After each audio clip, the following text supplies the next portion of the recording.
جو کچھ تم لوگ لے کر جاؤ گے اس کی وہ تصدیق کرے گا، ان کو سچا کہے گا، ضرور تم اس کی خدمت میں حاضر ہو کر ایمان لانا، اور ایمان لانا کافی نہیں ہے، اگر اس کو مشکل پڑے تو اس کی مدد بھی کرنا۔ پھر فرمایا کیا تم اس کا اقرار کرتے ہو؟ سب نے کہا ہاں ہم اقرار کرتے ہیں۔ اللہ نے کہا پس اب گواہ رہنا، اور تمہارے ساتھ ساتھ میں اللہ بھی گواہ رہوں گا، لیکن یاد رکھنا کہ نبوت لینے کے وعدے کر لو اور پھر عمل نہ کرو تو جو نبی اپنے وعدے سے پھر جائے گا وہ نبی نہیں رہے گا، فاسق ہو جائے گا۔ اللہ کریم نے آدم علیہ السلام سے لے کر عیسیٰ علیہ السلام تک تمام انبیاء علیہ السلام کو بھیجا، اور انہوں نے اپنی اپنی ڈیوٹی بھی انجام دی، اور ساتھ ساتھ حضرت محمد صلی اللہ علیہ وسلم کا انتظار کرتے رہے، اور حضور صلی اللہ علیہ وسلم نہ آئے، مگر تمام انبیاء سے ایک غائب نبی کا انتظار کروایا۔ معلوم ہوا غائب کا انتظار کرنا نبیوں کی سنت ہے۔ انبیاء پہلی امت تھے، ہم پچھلی امت ہیں۔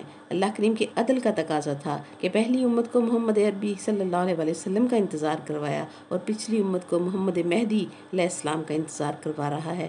جو ثواب انبیاء کو انتظار کرنے کا ملا تھا وہی ہم کو امام مہدی آخر الزماں کا انتظار کرتے ہوئے گزر جانے پر ملے گا۔ پہلے 11 اماموں نے اپنے اپنے زمانے میں تعلیم و تربیت کا فریضہ انجام دیا، اور 12ویں امام اللہ کریم کے حکم ظہور کا انتظار فرما رہے ہیں۔ اس لیے نبی کریم صلی اللہ علیہ وسلم نے کی حدیثوں میں ہمیں امام مہدی علیہ السلام کے بارے میں تواتر سے جو ہے وہ احادیث ملتی ہیں، اور اللہ پاک بھی قرآن پاک میں ارشاد فرماتا ہے فَانْتَظِرُوا إِنِّي مَعَكُم مِّنَ الْمُنْتَظِرِينَ، کہ تم بھی انتظار کرو، میں بھی تمہارے ساتھ منتظر ہوں۔ اللہ اکبر۔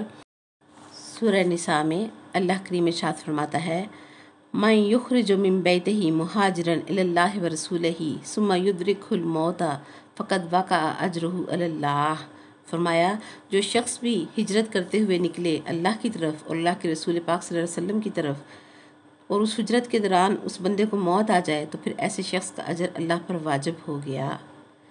اب رسول صلی اللہ علیہ وسلم کی طرف ہجرت تو سمجھ میں آتی ہے، اللہ کی طرف ہجرت کیا ہے کہ اللہ تو ہر جگہ موجود ہے۔ اللہ کی طرف ہجرت کے بارے میں سوال کیا گیا تو مولا علی علیہ السلام نے فرمایا من ہاجرانا فقد ہاجر اللہ ومن ہاجر الینا فقد ہاجر الی اللہ، جس نے ہم اہل بیت کو چھوڑا اس نے اللہ کو چھوڑ دیا، اور جس نے ہم اہل بیت کی طرف چلتے ہوئے ہجرت کی یعنی قدم بڑھایا تو اس نے اللہ کی طرف ہجرت کی۔ اور جب اللہ کریم کا اہل بیت کے گھرانے سے رابطہ اتنا ہے کہ جاؤ ان کی طرف، تو اللہ کہتا ہے میری طرف آنا ہے، تو پھر ان سے توسل کرو گے تو پھر کیا اللہ کریم جو ہے وہ مہربان نہ ہوگا؟ آل عمران میں فرمایا وَلَئِن قُتِلْتُمْ وَمُتْتُمْ فِي سَبِيلِ اللَّهِ، اگر تمہیں اللہ کی سبیل میں قتل کر دیا جائے یا تمہیں ویسے ہی موت آ جائے، قتل ہو جاؤ تب بھی اور مر جاؤ تب بھی، شرط کیا ہے؟ فی سبیل اللہ، اللہ کی سبیل میں۔ اور نبی کریم صلی اللہ علیہ وسلم نے اللہ کی سبیل قرآن میں مولا علی علیہ السلام کا لقب جو ہے وہ فرمایا ہے۔ امام المتقین مولا علی المرتضیٰ علیہ السلام کا لقب جو ہے وہ قرآن میں سبیل ہے۔ تو پھر رب فرماتا ہے لَمَغْفِرَةٌ مِّنَ اللَّهِ وَرَحْمَتُهُ خَيْرٌ مِّمَّا يَجْمَعُونَ، ضرور بضرور ان کو اللہ کی بخشش ملے گی اور اس کی رحمت ملے گی، اور یہ مقام بہتر ہے اس سے جو تم ان کی محبت کو چھوڑ کر جمع کرو گے۔ ان کی محبت میں قتل ہو جاؤ یا بستر پر مر جاؤ، دونوں حالتیں برابر ہیں، شرط ایک ہے کہ موت ان کی محبت میں آئے۔ اور نبی صلی اللہ علیہ وسلم کا فرمان بھی یہی ہے مَن مَاتَ عَلَىٰ حُبِّ آلِ مُحَمَّدٍ مَاتَ شَہِیدًا، ان کی محبت میں مرنے والا شہید کا مقام پاتا ہے۔ ان کی محبت میں مرنا شرط ہے، ان کی محبت میں زندگی گزارنے کی شرط نہیں بیان ہوئی، بلکہ یہ خیال رکھیں کہ مرنا ان کی محبت میں ہے۔ سوال پیدا ہوتا ہے کیوں؟ ہو سکتا ہے بندہ مومن والدین کے گھر پیدا ہو اور دین سیکھے بھی اہل بیت علیہ السلام سے محبت والا، لیکن مرنے سے پہلے کسی بدعقیدہ کے ہتھے چڑھ کر ان پر شک کر بیٹھے اور نعوذ باللہ ان کی مودت کے عقیدہ سے محروم ہو جائے، تو پھر جو ہے وہ ماتا شہیدہ کی اس لسٹ سے نکل جائے گا۔ اس لیے مرنے کی شرط ہے کہ ان کی محبت میں موت آئے تو شہید ہے۔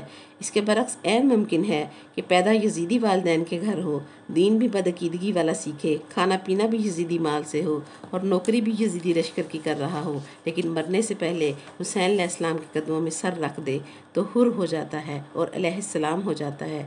سورہ نساء کی آیت کی تفسیر بھی حر علیہ السلام نے کی، اور انہوں نے اس پر پورا اتر کر دکھایا کہ ان کی محبت میں مرے تو اللہ کریم پر اجر واجب ہو گیا۔ آج بھی ان کی قبر پر علیہ السلام لکھا ہوا ہے۔ یاد رکھیں اللہ کریم پر کسی بھی عمل کا اجر دینا واجب نہیں ہے۔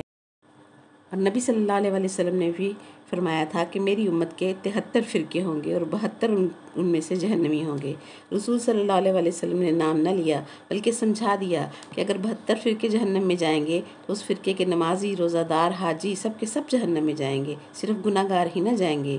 اور 73واں فرقے کے سارے جنت میں جائیں گے، صرف نیکوکار ہی جنت میں نہیں جائیں گے بلکہ ان کے سارے گناہ گار بھی جنت میں جائیں گے۔ کہ نماز تو وہ واجب ہے کہ کسی حال میں اس کو چھوڑنا واجب نہیں۔ یہاں تک حکم ہے کہ اگر ڈوبنے لگے تو مرنے سے پہلے نماز کی نیت کر لو، اگر نماز کا وقت ہے تو نیت کر لو، رب قبول کر لے گا۔ اس واجب کا اجر بھی اللہ پر واجب نہیں تو پھر کسی اور عمل کا اجر اللہ پر کیسے واجب ہو سکتا ہے؟ آئیں اللہ سے پوچھتے ہیں کہ آل محمد صلی اللہ علیہ وسلم سے اسے کتنی محبت ہے کہ اپنی نماز کا اجر اس پر واجب نہیں ہے، لیکن ان کو ماننے والے کا اجر اللہ کریم پر واجب کیوں ہو جاتا ہے؟ حور علیہ السلام کی شہادت نے فیصلہ دیا کہ نجات کی قیمت کیا ہے۔ وہ یزیدی مذہب پر رہتے ہوئے نمازیں بھی پڑھ رہا تھا، عبادتیں بھی کر رہا تھا، روزے بھی رکھتا تھا، جیسا کہ رسول صلی اللہ علیہ وسلم کے پیچھے منافقین بھی نمازیں پڑھتے تھے، جنگیں بھی لڑتے تھے، روزے، نماز، حج، زکوٰۃ سب کچھ کر کے بے مراد رہے۔ اسی طرح سے حور کی بھی ہر عبادت ضائع ہو گئی تھی۔ حسین علیہ السلام نے اپنی امامت میں اسے ایک نماز بھی پڑھنے کا موقع نہ دیا اور جنگ کے لیے بھیج دیا اور وہ شہید ہو گئے کربلا کے میدان میں۔